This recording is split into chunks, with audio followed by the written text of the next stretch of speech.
we're here with the Jabbawockeez. My name is Candy, and let's get started. Can you guys introduce yourselves?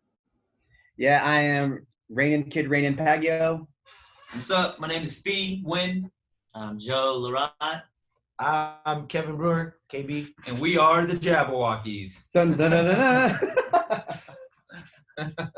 It's great to see you guys without the mask, because I don't, we don't really know who you are underneath the mask. So this is a really great opportunity to hear your stories unmasked. So, we're gonna start off with who is the founder of your crew, of your group? Straight out the bat. Go, right off the bat. These two individuals right here at some point in time in San Diego, California. This was what, 2003? Even by 2002? A little bit before that. 2002 is when we kind of moved out to San Diego from Sacramento. We're both, originally from Sacramento. And, it's just, we just latched onto an algorithm, had an idea. We started talking about it, and we founded the concept of the Jabbawockeez. And at that time, we had been fellowshipping with Rainen and Culture Shock. Yes, Culture Shock dancers out there. And naturally, because there was, a handful of people that we would session with like pretty constantly or frequently. We had Gary, we had Rainen, and then eventually got down with Phi, like, a year later after we, debuted the crew. I got down with them. Yes. Yeah. He got down with us. He gets down. He gets down. But yeah, that's ultimately, the founders are Joseph Larot, this one right here, and Kevin Brewer. Yes. That's the short answer. Sorry. I can be winded in that. How many members do you guys have, and how many did you start with, and how many do you have now? Well, collectively, when I got in the group, it started off with, it was like 10 members in the group over time. Because in the first, the way that it started off was, of course, Kevin and Joe, we're starting up the group in San Diego. They came up with that. They came to the idea of Jabbawockeez to me and Gary. We were doing fair shows, and we were performing a lot with Culture Shock San Diego, always making up stuff. And when they brought up the idea, of course, me and Gary were like, we're in, of course, let's do it. They showed us their first mix, like the first 2 minutes of the mix, and it was like this crazy eclectic sound that, me and Gary never heard of. We're like, yo, we got to be a part of it. And then from then on, we started getting down. We started asking other people to be a part of it. It was very open at the time. It wasn't like these are the only people that we could have. We were the first 4. From then, we were like, all right, who else could we get in? We ended up getting down Randy Brunel, which his name is Bush Boogie. At the same time, Sasso, not for the very first show. The very first show. After was there. Yeah, we got down. Order that I felt was these two, then me and Gary, and then we got down Randy, and then from Randy we got down Ryan Ellis, who's actually a great singer. He does a lot of Christian music now, but he was under Joe and Kevin's wing. He was a younger kid at the time, like a young kid prodigy at the time. He was like maybe Future Sean. He was a little homie that would just tag along with us everywhere we went. Yeah, and then at that time, Chris Gadula, Style got down with us as well, because he was coming to the rehearsals and practicing and sessioning with us. Yep. And then Phil Tyack was able to get in. Got in so just before we do the show, he learned the material. Yeah, exactly. And then from that point on, we did our first show.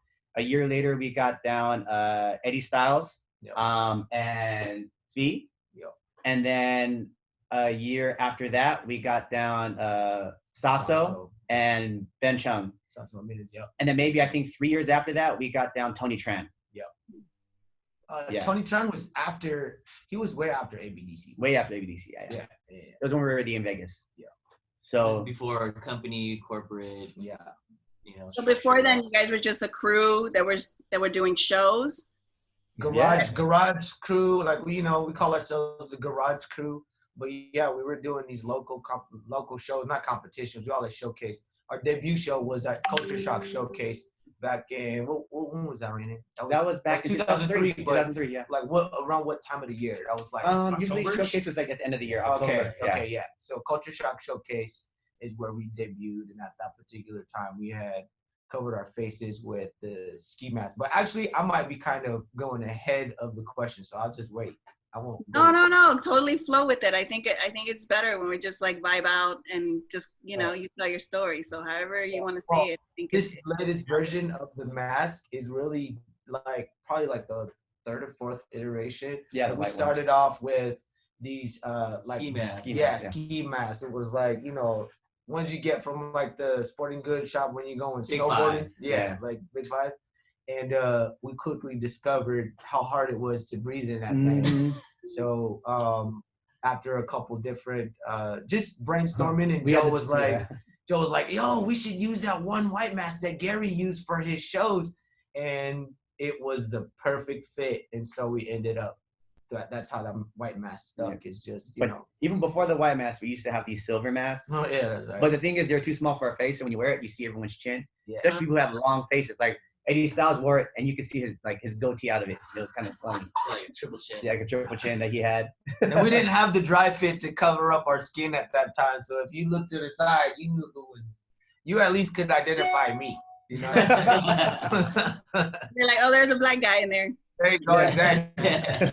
That's exactly what I'm saying. That's so funny. I was honestly surprised to see that because I had thought maybe it's just because I didn't know too much at the time, but I thought it was mainly predominantly Asian crew. So when you finally, when you would take your mask off at an ABDC, I was like, oh shoot, it was all different kinds of people under there. So that was that kind of the driving force for the mask, or it was just that you guys just wanted to wear a mask? Like, what was up with the mask? We really just wanted to unify everybody, really as a unit, just so you can see the art, really. So that was the main thing, just to unify everybody as a look, and so you can just appreciate the art for what it was, and not who was behind the mask or whatever. It didn't really represent like race. It didn't represent sexual preference, gender. It was really to unify all of us as one, and not to focus on one person, but it makes you, when you watch the show, watch it as a whole. And so, but yeah, ultimately it was an all group or all ethnicity group. It was co-founded by these two, Kevin Brewer and Joe Larot. I think it started out as an idea before it actually became a crew. Yeah, for sure. And then friends just kind of hopped in. Then years later, and then we started realizing we're a crew of dudes, that all had the same ideologies on music. We all grew up listening to the same. We're all 80s babies. Some are a little bit older, some a little bit younger, but we're all the same generation. And it was just a big melting pot of music. And Jabbawockeez was able to be the site to the sound of the music, if you will. And so I think that's why the mask is kind of important, because now with what's going on, it's about unity and solidarity, and I think that message was there and we didn't even realize it. But ultimately, yeah, like Joe said, it was just to unify everybody. Yeah, and we've used different kind of masks, black masks, red masks, and masks with decoration on it and all that stuff. It's not the point, the color. It was really just the unification, and so you can see the art and music, really. Well, you guys evolved, but I think that message still, stands true. I want to know more about Gary. You guys mentioned him a lot, especially during the, every show. When I remember watching you guys on America's Best Dance Crew, you guys always were dedicating the show to him. So for those that are listening that are new, can you, let us know a little bit about Gary's influence? What was he like? Something about, or something you want to share about him. Okay. You want me to start off? Yeah. Man, I'll just tell you, okay, so being from Sacramento, myself, Joe, we were a part of a couple different dance crews out there. The one that we started really moving with was Kaboom Squad, and we would do different shows from Sacramento to the Bay Area. And when we would make appearances in the Bay Area, we saw this group called Mind Tricks. And when we saw Mind Tricks, we was like, yo, them dudes are crazy. So over time, we were blessed to get into fellowship with those guys, and we started to learn about their crew and the members. And I remember one time in particular, there was a Christmas party we were invited to, one of the members' house, and we were there, and of course, like dancers do, throw on some beats in the garage, and folks was going. And I remember that song, "Last Night Changed It All." Gary was in the circle, bro, with his like little hair, like his like the braids or whatever, bro. Braids, yeah. And dude, like the way he could collapse his body, his musicality, the way he flowed, just watching him opened my brain to the possibilities of what could be done in dance and music. And so, like, he really did. I mean, my influences were Michael Jackson as a dancer.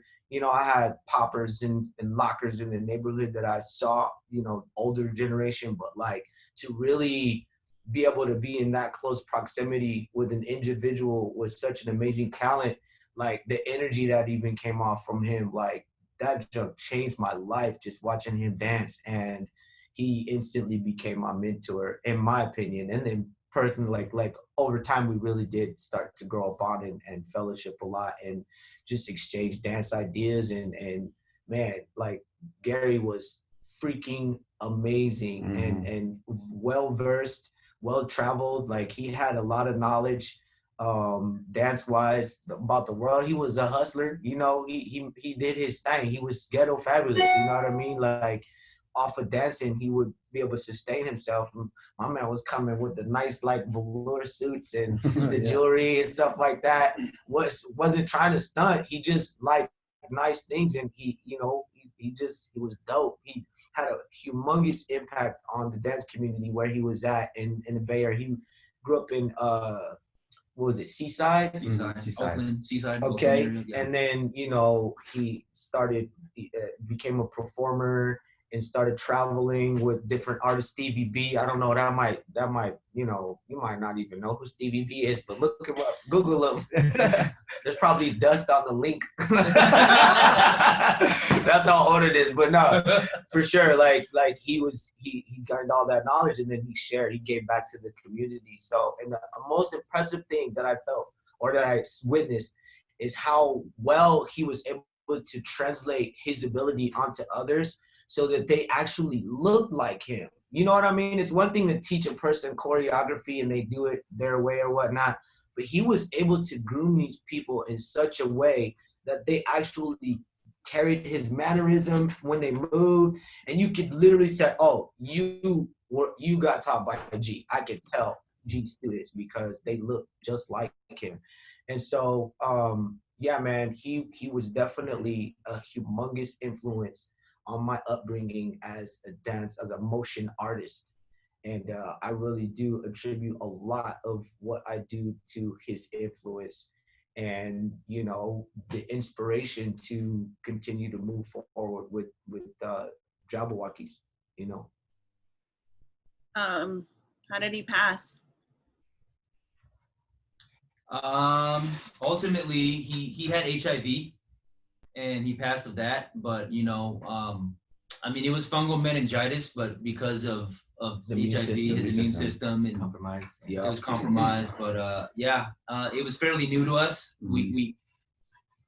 He told us that he had it, and but this was like but the later, decline. The decline was like real. Yeah. Like we were noticing, like, man, G's getting like really thin. You know what I mean? Yeah. Keep it going, bro. I'm sorry. He was just, you know, we saw the decline, but it happened fairly quick. He told us, and literally, I mean, at least from my experience, like it almost happened like in a blink of an eye, right? He told us, and then probably like when I found out, it was like in November, and me and him were teaching a workshop in Estonia, in Tallinn, Estonia. And that's when he opened up to me, and he hadn't quite opened up to the rest of the crew yet. And that was in the beginning of November. And then in like end of November, he opened up to the rest of the crew at Rainen's wedding. And then December 14th was when he went to the other side. Mm-hmm. So it happened pretty quick, like November, and then all of a sudden December 14th, it just happened. So. And that was you know, before we did ABDC, and because he was supposed to be the how much member? The sixth member. The sixth member on the Yeah. show, but didn't make it. Which is and luckily Ben Chung was there to fill in. Yeah. For even I just kind of want to speak on behalf of that as well. But G, out of everybody in the crew, at the time he was really close to my ex-wife at the time, Belle, and they used to hang out. So he was always staying at our house. We knew that Gary was HIV positive probably a year and a half or so, or 2 years before he passed away. And our thing that we were trying to help him out with was getting health insurance, because he wasn't able to get the meds that he needed. And by the time he did get the meds, it was already too late. It was pretty much, you could already tell even by the way that his body was looking. And, like he was even telling me that, Rainen, it's just too late. I have the meds, hopefully they still work, but it's already too late. He already knew his time was up, which is the reason why at a certain point during the wedding, he, went to visit his family, to let them know, to let all of his friends know, to let us all know. But the one thing that I will say about G is when you saw him dance, you had no idea. Oh yeah. It's like he could be in pain and hurting and laying down. There's this funny thing, and people might actually, Chris posted it up, Phi posted it up on his Instagram. There was this footage of us in Phi's garage. And that day it was really late at night, maybe like 2-3 in the morning. All of us were just talking. Gary is sleeping on Phi's beanbag, and he's sick. He has not even does have a sweater over him, but he has like a bunch of blankets over him. And we were with Ben Chung, and at the time we were supposed to get Ben into the crew. We were talking about it. Yeah, we were talking about it, and right away Gary gets up and goes, "Yo, dog. So when are we gonna battle this fool in, dude?" Yeah. While he was sleeping, and right away we're like, "Hey, well, Gary said we got to battle him in, so let's go battle him in." So we went downstairs to the garage, and we didn't know how Gary was gonna do because, man, like he just looked sick. He was laying down sleeping the whole time. We were all talking, and he had the best rounds out of all of us. Nastiest round. Yeah. The craziest rounds out of all of us, and all of us were just like, "Where is this coming from? Where is this energy coming from?" And like I said, even during my wedding, when we had a battle at the wedding, and Gary, who was really, really sick, still was able to go out there and do windmills and freestyle. That's one of the things that I want to remember Gary by, is he never gave up. He's always dancing. He would always say, "I'm always dancing, dog." That was his thing. I was dancing, dog. He said, "I got ADD, dog. I was dancing, dog." So and that was like his way of, like, even when he was hurt, he consistently kept dancing no matter what. So, what a beautiful memory. Mm-hmm. I can see it drove you, in the way that you guys all dance is very unified, and it does represent what it is that your intention is. But learning more about how much Gary influenced you, you can see that energy in the way that you all move. Oh, At least in those times when you would watch it, and people were very excited. I know my family was when we watched. Everybody would want to watch you guys. Everybody was rooting for you, and it was such a. I remember having such a good memory seeing you guys on that show, and what I felt like you represented was this way of bringing such style and such like grace, even within the hard-hitting aspects of, like you guys were men, but you were coming in so smooth and like so articulate and so creative, and I can see how that was how you guys coped through that time. Oh yes, for sure. Was there any other ways that you guys coped besides through dance? You should tell them the story about I don't even know if they should tell where you guys were on the actual television show, and Gary's funeral was happening at the same time. Oh yeah. And these guys actually couldn't leave the show. to actually attend the funeral. Well, technically, Or we weren't supposed to. Yeah. We weren't supposed to, but they did make an exception for us to get out. Because regardless, we were going to do it anyway. Yeah, we was going to find a way. They weren't going to hold us down. Can I speak on that? Yes, please. Yes, please. Yeah. So when we auditioned for the show, we weren't even going to do the show because at the time, there's a lot of trash. We just lost. A lot of trash. What you call it? Reality TV shows at the time. Like did AGT. Yeah, we auditioned for America's Got Talent a year before that in 2007, and just the way television worked, and we weren't the most professional kids. We were just kids that danced in a garage, and we just wanted to show our art, but we had no management. We had no, so we're just there having fun, but just how we saw how television worked, and we just turned off by it. And so when we were asked to do ABDC, Gary had, already transitioned to the other side, right? But when we were asked to do it, we were like, yo, we got to do it because this is all Gary would talk about, right? He's like, yeah. Just prior to he left. Just prior to his, right? Yeah, okay. He was just like, yo, like, we got to do it. We got to do it. And we just all like, I don't know, G. I don't know. But we always listened to him because he was our Yoda. He was our OG, right? He was our elder in the crew. So anything he said kind of like, all right, we don't believe everything your old crazy butt saying, but we'll listen to you, right? Yeah.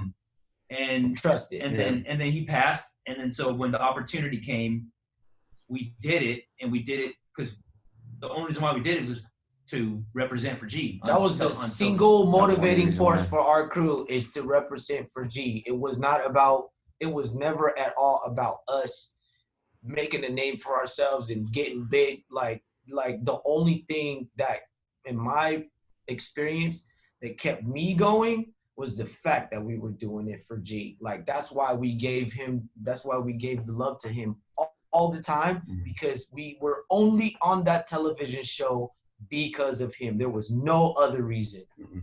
And it was an MTV show again. So back to, if there's reality show. The real world. There's the real world. There's Tila Tequila, shot up, all this crazy stuff. And we're like, man, how's MTV going to make us look?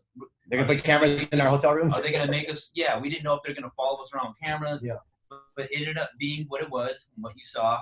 And when we were when the producers were like, okay, we want you to at least audition on the live audition show. And then when we finally made it to the first episode, one of the conditions was, look, we're in a predicament. Our friend passed away, and his funeral is going to be during this run, and we don't know when we'll be eliminated. We don't know how far we'll make it. But if we are there and it conflicts, the only way we'll do the show is if you'll let us leave to go. We have to be able to do this. We have to his funeral. And so in I think it was like the third or fourth episode. Yeah. It's been a long time, and I'm a little older now, so I don't remember exactly. But third or fourth episode, it was Gary's celebration. Yes, that's what I like to call it. It was his celebration, and the producers let us leave the show during the week. And it took time away from, because we were already in the next challenge for the episode. So, but we went to the Bay Area. We went underneath the Golden Gate Bridge. We celebrated his life, spread his ashes. And it was cool. Did a tribute show for him. Did a tribute show while we were even up there. We snuck a show in while we were there, and then hopped back on a plane, went right back to the hotel to rehearse for the next ABDC challenge. And from there on out, it was kind of history, I don't even think that we knew that we were good or that we're like better than other crews. I think we just knew our chemistry, and we were just confident that, especially after that moment of Gary's celebration, we were just like, nothing's gonna break this bond. Yeah. Nothing's gonna break. We were more on fire to represent afterwards. And interesting thing is, when we were on the television show, there was no way for us to gauge how effective our performances were from week to week. We didn't have there's no Instagram back then. Yeah, there was no Instagram. YouTube was just kind of at the beginning or something like that. Everything was it was just like YouTube was just starting to bubble up, and they did take our phones and stuff like that, so we wouldn't be able to, and laptops, so we wouldn't be able to like talk about what's going on with the show. But there was no way for us to know the impact. That's what I'm saying, of what we were doing on the show, because we were sequestered. We couldn't have no outside contact with the world. couple months. We go and do this memorial show for G at the airport. We're waiting to get on the planes, and people are like, "Yo, Oh yeah. you guys are the Jabbawockeez," and we're like, What, us? "How do you freaking How do you know?" We're masks. And that's another thing. Like, in the only reason why we took our masks off is because the people at MTV were like, "Yo, the world has to know who is behind these masks," because our doctrine or whatever was, we don't take the mask off. Like, we tried to suppress our identities as best as we could because we only wanted people to watch the art for what it was. You know what I mean? And so we fought MTV for a little bit, and then we were like, all right, because it worked out because a lot of people were putting on the mask in the dance community and saying they were Jabbawockeez, and they weren't. So this was kind of just a way to say, okay, these are the original guys. This is the real Jabbawockeez. And taking that mask off, it just was like, all right, well, the world knows who it is now. And it worked out for us because That and MTV's like, they're like, yo, we got to interview you guys. Like, how are you going to talk? Yeah, we're like, well, we don't want to talk. Yeah, we Like, did well, not. you have to talk. We're like, all right.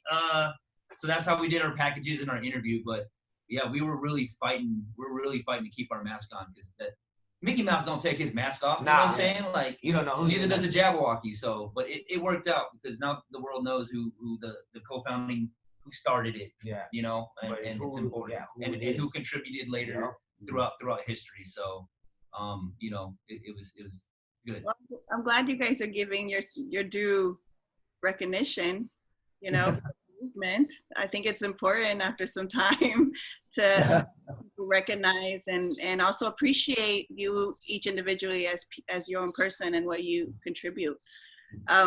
You kind of touched on this crew code. Is it just don't take off the mask, or is there other parts of your code? Well, I mean, another thing is as a job. So, and what we were talking about when we first developed the whole concept of the Jabbawockeez is that it's a musical being, right?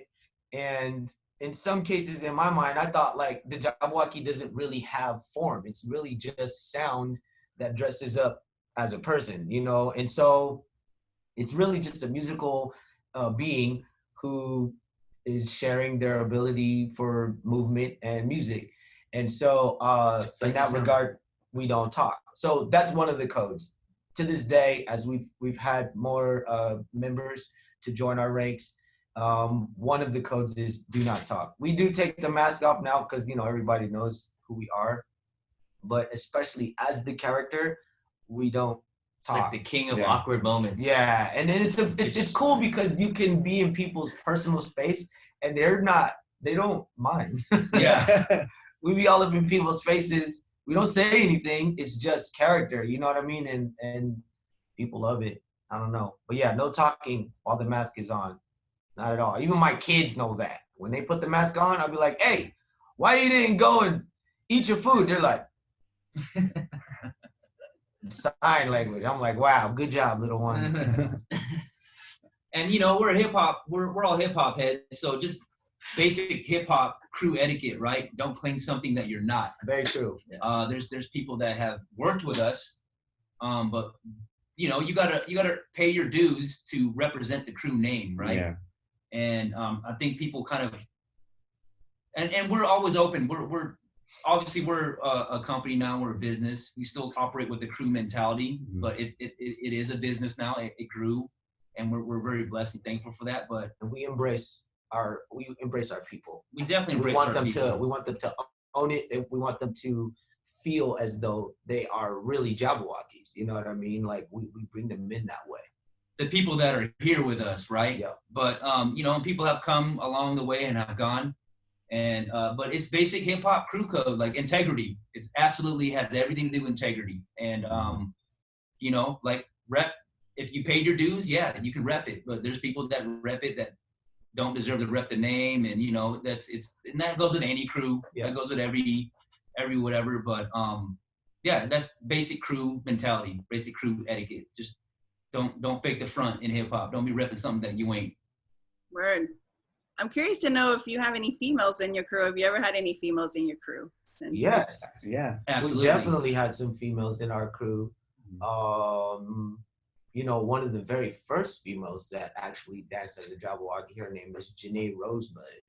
And she is off the hook. Sacramento also.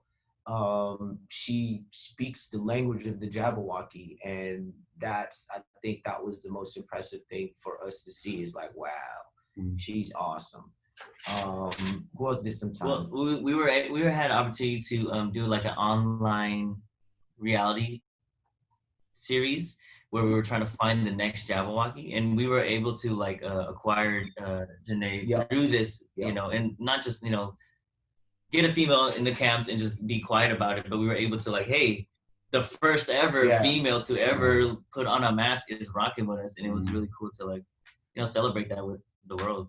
Well, I take that back to Babywocky. Oh yeah, Babywocky. No, that was my bad because I said Babywocky. It's true though. But Janae actually, like, she's been in the crew for a long, like, as a Jabberwocky, performing in the show nightly and stuff like that. Babywocky was, she was like 5 or 6 years old when we found her, and she was on the episode. Champions for Charity. Champions for Charity. That's right. Where we had this army of Jabbawockeez, and we did this performance. And towards the end of the performance, we had this huge boombox. Open up the boombox, and we pull out this little Jabberwocky, this mini me Jabberwocky. Yeah. Goes in, she takes off the mask. It's a little girl, and we found her out here in Las Vegas. Mm-hmm. She's grew up watching Jabbawockeez. It was in her DNA, and she just we were thoroughly impressed. And so I would say she's the first female to put the mask on, but woman to represent us, as a brand, I would have to say Janae Rosebud, and then Casey Verre did. Halloween Horror Nights with us. Yeah, so Casey Verre, her nickname is Spacey. Yeah, she actually is another female that repped in our show at Universal Studios. Halloween. And at this time, we actually then came out with a female character Jabberwocky. Her name was Alize, like Alice in Wonderland. With the Z Jabbawockeez. Alize was her name, and she represented in our show. I think once Spacey got in the group and she started to be a part of that, like she was repping that character Alize.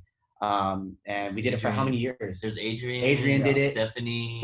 That's right. So that broke, doors for women to like, like, oh, it works. It could really work. We could really do this, and it's not funky. So. And you guys also know about JoJo Diggs. You've interviewed her about her spot here in the Jabbawockeez. So she's also been a part of the establishment as well.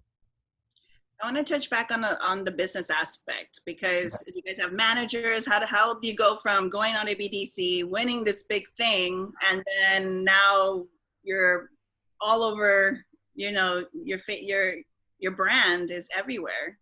How did you protect that, and how do you continue still to this day, to be who you are and be professional? Just like integrity. So we've learned a lot of lessons. We've definitely taken a lot of L's, and when I say L's, I don't mean losses. I mean lessons, right? Sure.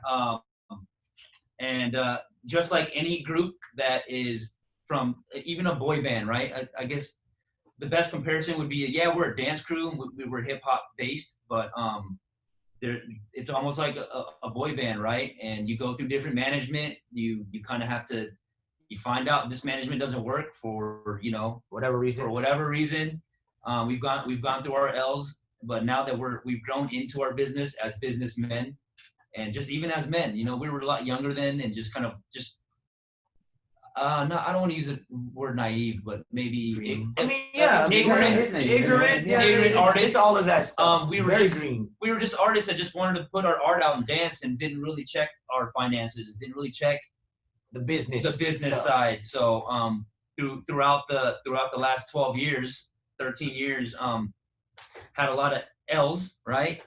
And peaks and valleys, and we've come to find that the best management is self-management. And right now we're we have people that in our camp internally that help us with our managing, but we do everything in-house, and we just know what the Jabbawockeez is about. It's bigger than just even us four. It's actually, it's provided opportunities for all ages, all genders, all race, all everything, and we take integrity and pride in that, and we still have Gary kind of like subconsciously talking about is like, you know, this is why we do this, you guys. We're here to spread our art through the world and give people opportunity and give a younger generation a platform to speak.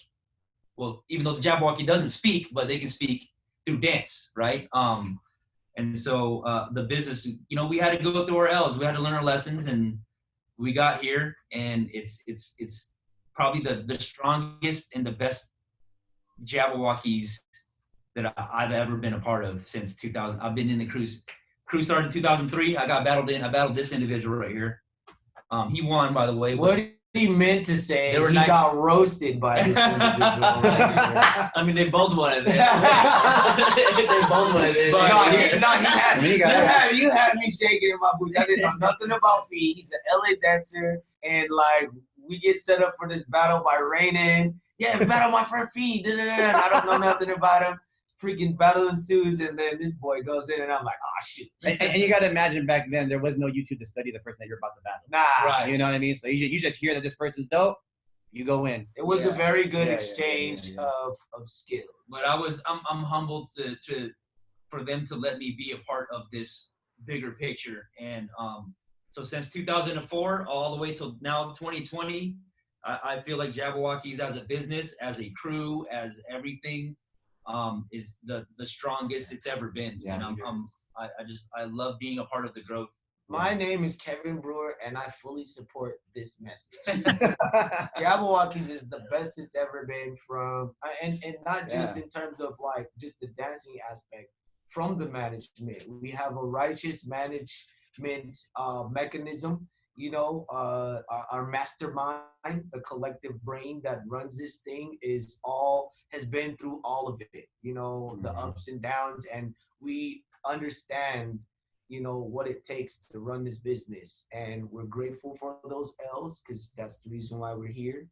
And, you know, from our wardrobe team to our marketing team to our merchandise, like these are all aspects, arms that grew over time, and each department, even the young dragons, the ones that's coming up, that's really the future of the mass, very awesome group of genius movers, you know what I'm saying? Like I look at what, like everything that's going on behind the mask, and I'm thoroughly pleased with it as a person who's been able to see it from the beginning till now. I agree with Phi. Jabbawockeez is the best it has ever been.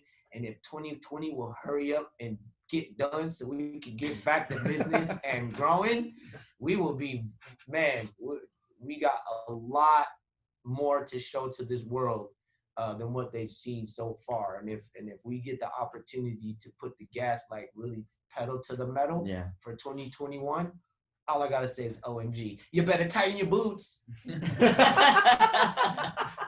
How long have you guys been? I'm trying to tell you.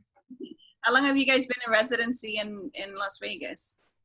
2010? Yeah, 2010. 10 years now. 2010, May 23rd was actually our 10-year anniversary since we've been out here in Las Vegas. Wow. Yeah.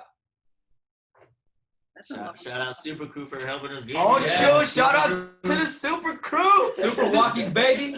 Yo, that was definitely divine. That was divine how that came through. Yeah. We're the first season's champions. They're the second season's champions.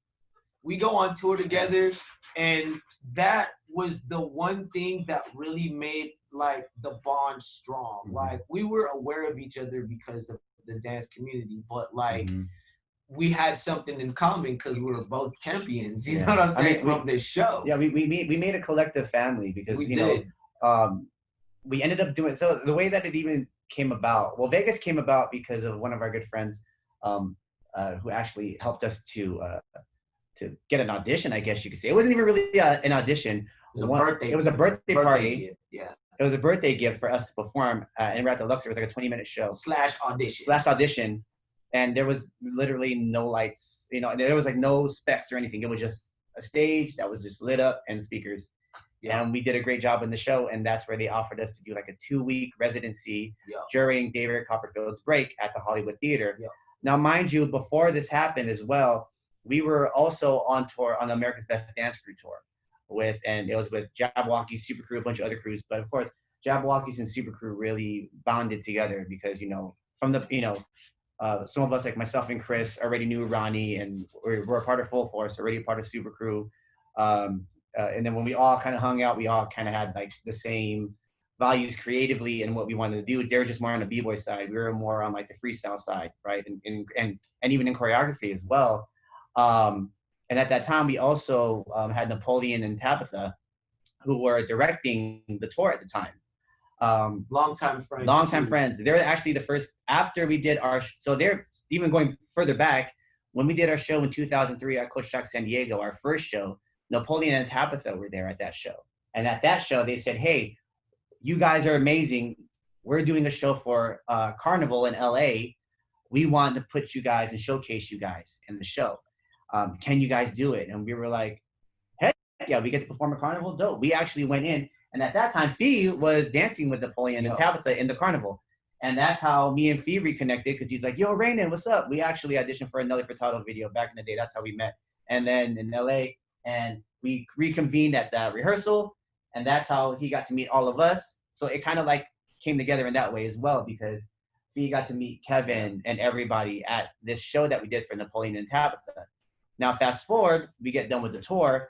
Right when we get done with the tour, we get this opportunity from MGM saying they want us to do 2 weeks at the Hollywood Theater. Of course, the first people that we called to put this show together, we're like, we got to call Napoleon and Tabitha. We got to call Super Crew. This show has to be better than just a normal showcase that you see at a dance recital.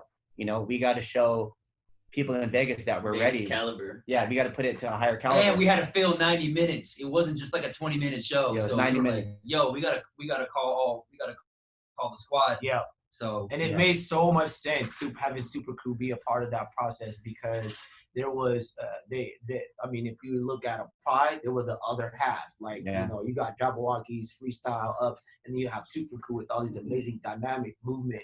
And man, it was a match made in heaven. Yeah. And it was all fun. Like the show, 90 minutes, people didn't realize that there was 90 minutes of inside jokes. That whole show was just a bunch of inside jokes and just a bunch of tomfoolery. And there was a show going on backstage while there was a show in front, in the front stage. Oh my gosh, dude! Like every night for like 10 years. And all those jokes came from us being on tour, because we shared the same tour bus, and that's another conversation. Trouble. It was all we're young kids. We're young kids. Come on. People knew us from a TV show. We're both seasoned.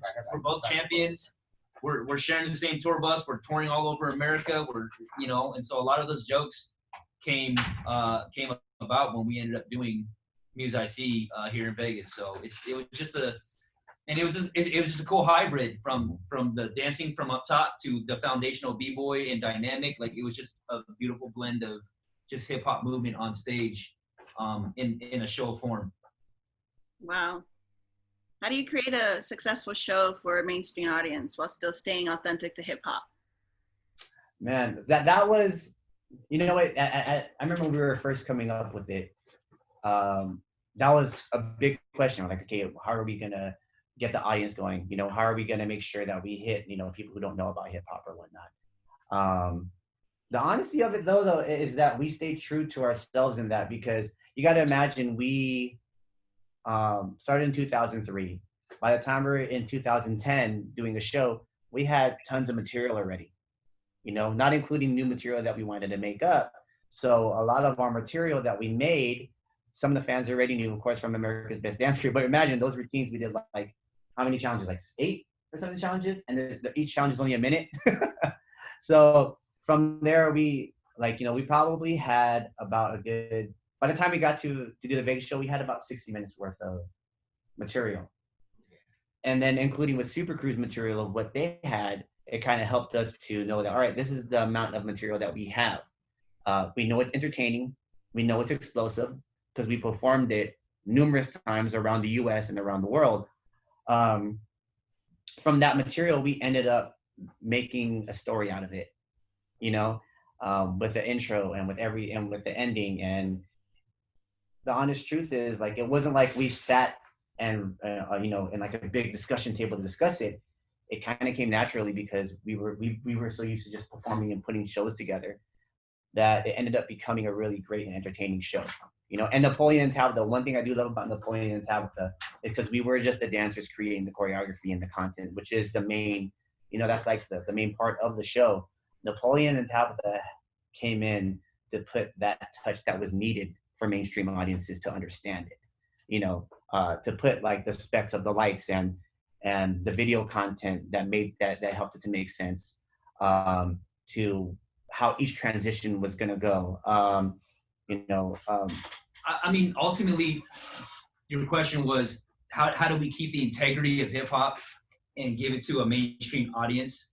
I mean, it just we stayed true to ourselves with the movement. So it's all in the song selection too, right? In our playlist. So if we picked a song, we would just try to complement that song with the actual foundation of whatever style it was. So if it was popping, you would get legit popping. If it was like a more isolation style and more 90s freestyle kind of like Mop Tops feel or New Jack era, like we just we all came from that generation, that era. So we just kept the integrity of the movement. But in order for a mainstream audience, we would pick songs that was digestible to your everyday person that doesn't know what hip hop is about. Yeah. And that marriage just kind of made it just a show, So it was cool for people that just came, like your everyday, accountant that was like, oh, that's cool. I can relate to this song. Like, I love that song. To your hip hop head that is a dancer that has been watching us. That's like, yo, like they actually legit know how to top rock. Like, look at these dudes. Oh, they got foundational footwork. Oh man, their Fresnos is like, oh, they're old mans. Like they saw the integrity overall, the integrity behind it. So, and then it's really like a DJ too. The way we picked our playlist, it's just how, like we know that not everyone that goes to Vegas is a hip hop head, right? So how do we give them music that everybody can relate to? And at the end of the day, like Kool Herc said, good music is good music. So we just made sure we picked the right music for everybody and every demographic to kind of get a taste of what they like. So it's overall just keeping the integrity of hip hop, and we're all that generation too. So may I add yes. to that? And just so you know, and I'm not sure if you mentioned this about our playlist being eclectic. Right? Yeah. So we didn't pick these songs also just like whimsically. We listened to like all facets of music. I mean, as a young person, my dad was always playing music from like Pink Floyd, James Brown. We had rock, soul, jazz music. I'm the one who brought the hip hop because, that was not back then. But, our experience has been a real, like a collection of all of that.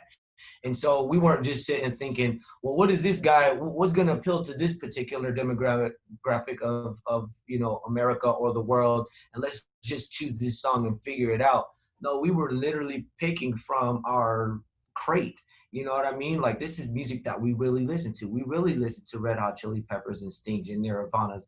We do listen to Pink Floyd, Queen. We do listen to, Eagles. We do listen to that stuff. And the reason why is because each genre of music has something different. Or it's like this. It's like in hip hop, you got a kick, a snare, you got a basic drum kit, but it's the filter and how they tune it and how they make it sound that really etches out the borders of that particular genre. And then you have rock music who also use drums, guitars, pianos, same instruments. It's just the energy, the vibration, and the feel that they put in all these different, that's what separates the genres. But they're essentially using very similar pieces of instruments to make their sound. And so what I appreciate about different kinds of music is, though you might be using a kick drum, it sounds different.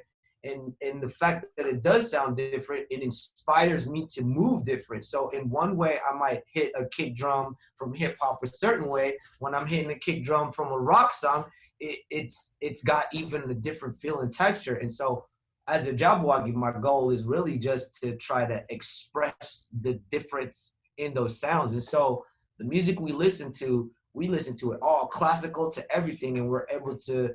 That's the challenge that we delightfully attack is how can we express this genre of music through this character? Because technically a Jabbawockeez would listen to everything. And it's not just about trying to please a certain demographic of the world. It's like, I really want to be able to express myself through this sound. And in doing so, staying true to ourselves, that's what keeps the integrity of our shows. It's like, we're not seeking external, how do you say, like certification or a stamp of approval. Approval, that's what I'm saying. External approval for what we do. We just go with what feels good and what's right. And it's worked for us this far. And I think that taught us a lesson to just stay true to our art, and people will embrace it. If you don't like it, that means it ain't for you. Something is for you. We're just not for you. But if you do embrace it, yo, we embrace you back. We're gonna be the site to your sound. We're gonna keep giving you that good. It's like a musical buffet. Yes. COVID free. Yes. Yes. 100%. Make sure you make that in Instagram. It might be the antidote, by the way. What have you guys been doing with COVID?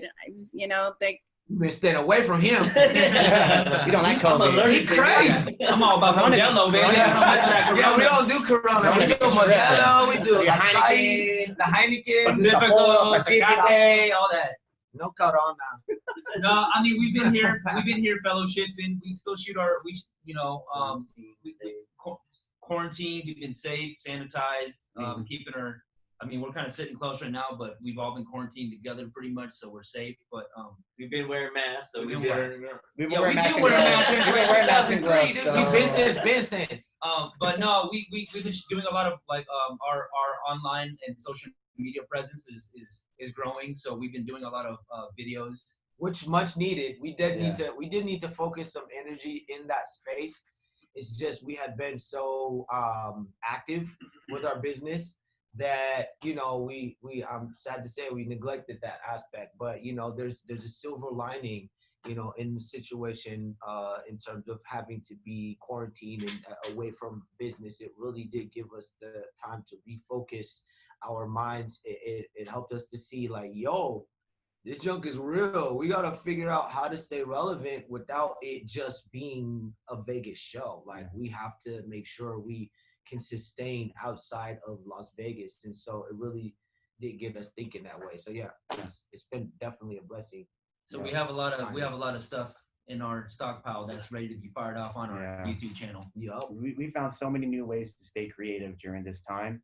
I think that's the thing that helped us out is, there's certain people that were, that are in quarantine that just feel like, man, there's nothing that I can do, and I felt like we looked at the other side of it and was like, well, you know what? Yeah, we are at home, let's think of creative ways how we could capitalize on that, how we could be creative and still stay positive, right? And the social media platform was probably the best time for us to do that. Yeah. It even got to much needed. It even got to the point where the format is a little different, right? Especially during the beginning process of that time where choreographing at our homes, using Zoom to kind of learn choreography or to kind of like pass it along to each other. We meet up in small groups here at our headquarters and kind of make up something. And we don't try to make sure we tried to make sure that it wasn't like, I remember at the time it was like only 4 or 5 people at the most. I mean, we did shoot a video that explains this, the social distancing, tired and bored in the house. If you clip that into this, insert. Insert now. The art directors are letting you know how to edit the. I think it's really interesting, and it's really an important time to be utilizing your artwork to inspire and to motivate, and especially now where people need art to heal with everything that's going on in this insane year. I'm interested to know too about how you stay connected to the underground dance world, as you are all performers on a big stage. Is there is there a way that you still stay connected, or you stay relevant through just your show? There's a big Las Vegas community Yeah. that we're tapped into, and you know, we're rooted in with all the young new guys that are in, you know, in the company are tapped into this Las Vegas dance culture. So, and that's kind of like our hub of trying to, like, you know, our ear to the ground. Yeah. And, you know, individually, we all are, you know, we're like, shout out to Ronnie from Full Force, Super Crew, Red Bull BC1 All-Star. But he's given us the platform to kind of introduce us to Red Bull, and individually, like Rainen's gone to South Africa and done workshops through Red Bull. I've been a part of some Red Bull events, and I drink Red Bull sometimes. you know, but we still teach workshops in the community and stuff like that. So we you know, and then we meet the younger generation, and it's a beautiful exchange, right? You know, we get to teach kind of what we've learned along the ways and what we've acquired, but then kind of keep in tune and tap with the underground scene and the freestyle scene and the b-boy scene and all that stuff. So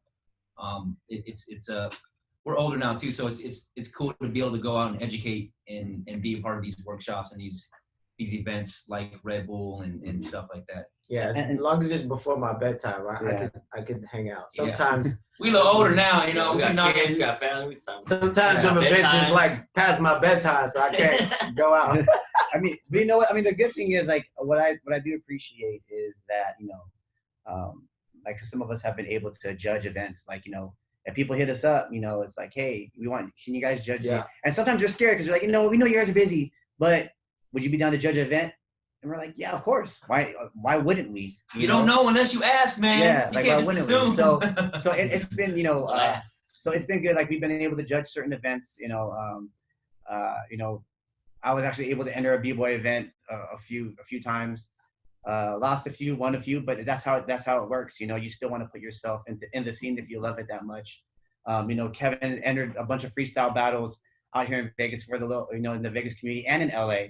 And like I said, and for us at our age right now and where we're at in our lives, it's not about win or losing. It's just about going out there representing and just doing it because you love it. You know, just keeping our sword sharp. Yeah, keeping our sword sharp so we could, you know, just, and still being contenders, but contributing to the culture. Exactly.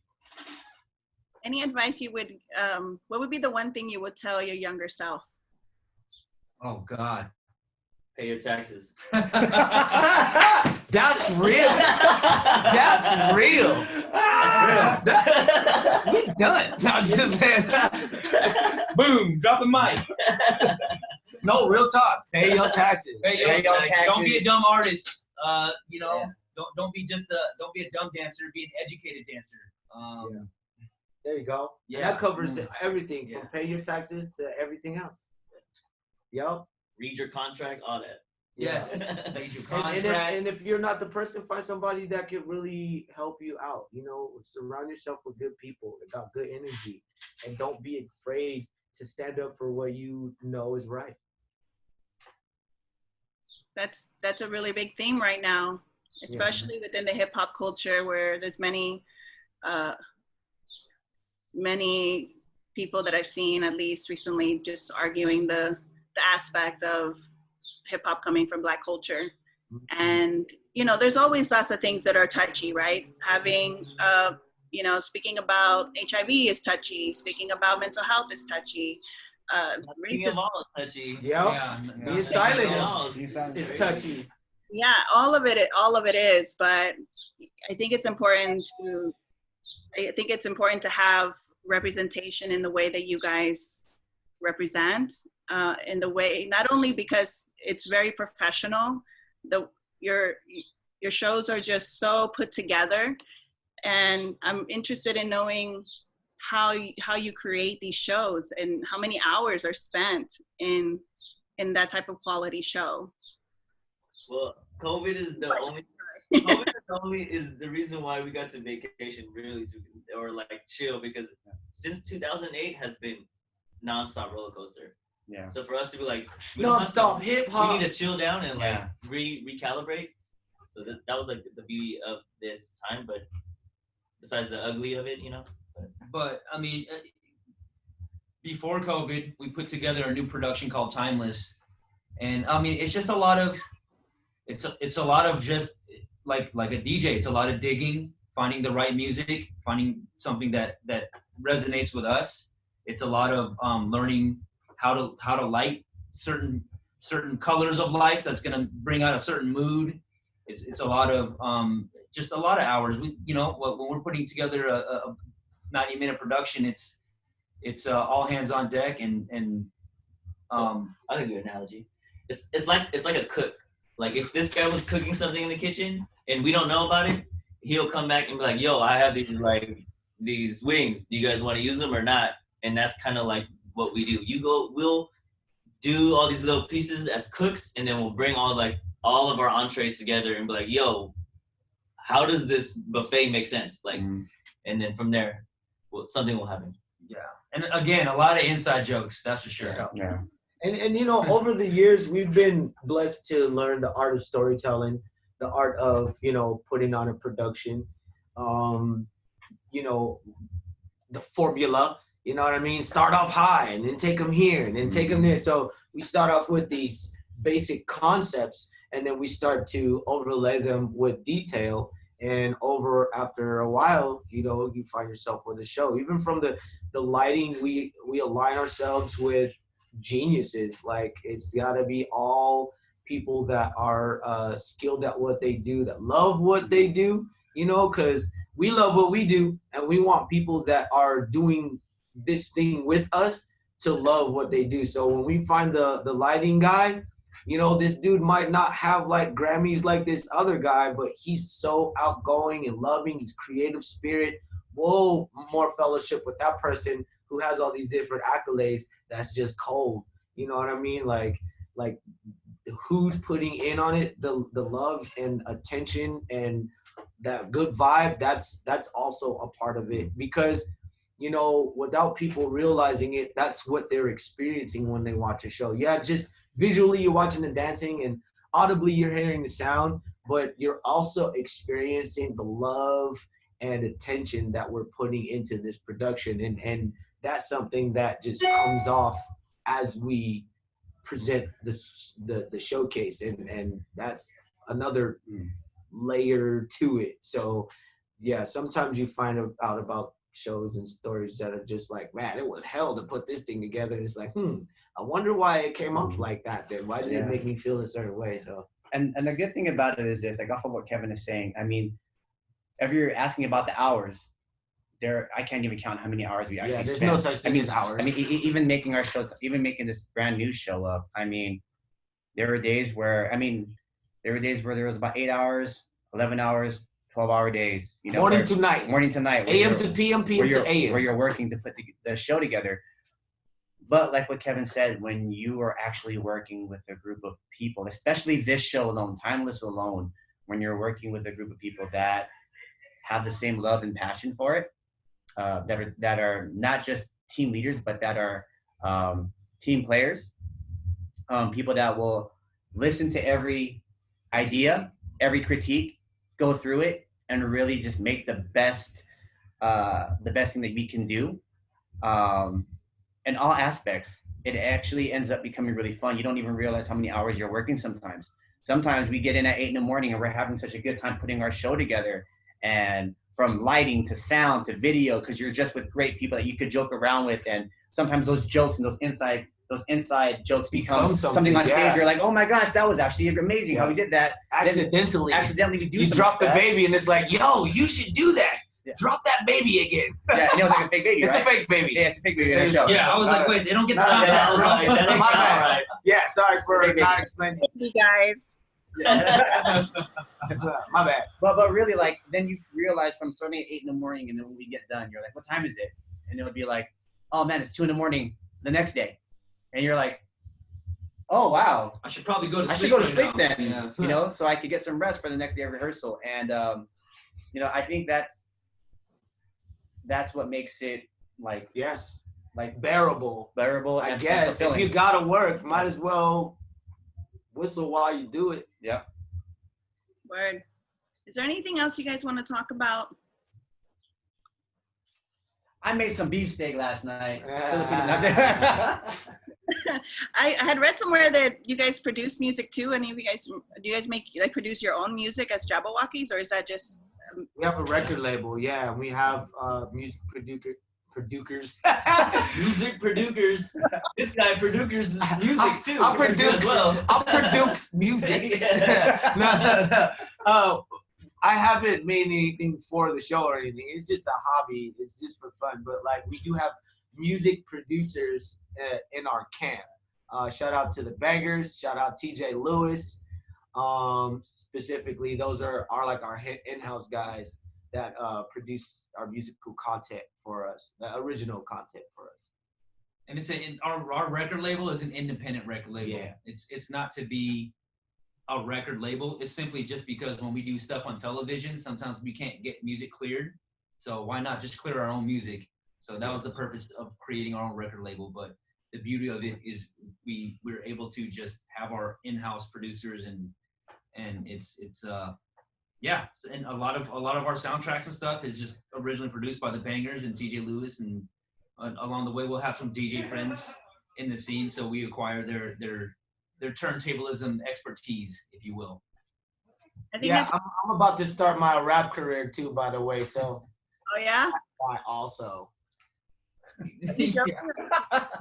Yes, I'm trying to figure out what my name's gonna be and what my concept is, but He's trying to figure out how to rap with the mask on and not speak at the same time. We're still trying to figure out that. Yeah. So what? You're breaking your code, no? Yo. That's what we're trying to figure out. How do you rap without rapping? Well, it's 2021. We might have to make some changes, you know. Hey, remember I made the mask look like Terrence and Phillips. Oh yeah, that's right. Is there anything else that you want to share, or any type of message that you want to let the viewers know? The opportunity to. You know, I mean, we can spend a lot of time, especially talking about stuff that's currently happening. I think ultimately what I would like to say is, you know, just like what Jabbawockeez represents unity, represents a unifying mindset. And I'm hoping that through these times, people can figure out a way to have one thing that they could be united behind and make positive progress towards actualizing that thing. And it's going to take not just one specific demographic of people. It's going to take a collective effort, because we all live in this place together, you know. That's all I can say. It's just unity, unifying, and equality type stuff like that. I mean, but that goes without saying. The whole equality thing kind of goes in the packaging of unity. Jabbawockeez represents the perfect world. You know, in my personal opinion, we have someone from every creed and color, and we all are unified behind music and dance. And it's a positive thing. We not to say that we don't have our trials, we do, but we have a respect for one another because we all love the same thing. It's like, look, if you're a friend of this guy and I'm a friend of this guy, I'm automatically gonna embrace you because I know how awesome this individual is. And if you're a fraction of how awesome this person is, then that makes you amazingly awesome as well. And so unity, and we will do our best to stay focused on bringing that energy and that love to our audience, continuing to push that message. It's all in the music, you know what I mean? And let's unify, man. Let's put it together. I did want to, if you had time, if you guys don't mind, kind of give them a little introduce like some of the young dragons. You know, I was going to ask you, because you talk so much about mentor disciple, you know, and that was exactly my next question was, where's your, you got any disciples, any next generation? Who are you passing it on to? We're grabbing them right now. Yeah. We're rehearsing for, I don't know if we could talk about it, but no, we can't. We can't talk about it. We can't. So I'm not gonna talk about it. Let's talk about you. How are you doing? I'm actually in the midst of moving to Europe. So in Oh, about okay. Big love for that move. Oh, here we go. So look, check this out. What's up, baby? This is Gavin Paxton. This is Juju Mago now. Now, I don't know if you guys know, but back in the day, there was these three little kids. They called themselves Art of Technique. Gavin, Juju, and Keita the Great. They're all big now. Brother TJ. This is the future of Jabbawockeez right now. Mike Yu. Mike Yu. Been down with us for a long time. Sacramento native. Austin. Quarantine, we ready. So, this is the future of Jabbawockeez. You know what I'm saying? When my bones don't move anymore, these guys gotta keep the mask going. You know what I mean? And they're doing such a great job representing. We're thoroughly pleased with everything that's been going on lately. And like we said, Jabbawockeez is the best it's ever been, and it's in part due to these individuals. Yeah. your new show is Timeless. What's that? Timeless. Timeless. Word. Music is timeless. Music is timeless. That's the reason why we named it Timeless, is because music really doesn't have a time. I mean, yeah, you can say, oh, this song was made in the 1950s or this was, you know, but when you listen to it, if it still resonates with you, that means that it's currently relevant. You know what I mean? And so that makes music timeless. And dancing and movement, everything. It's all timeless.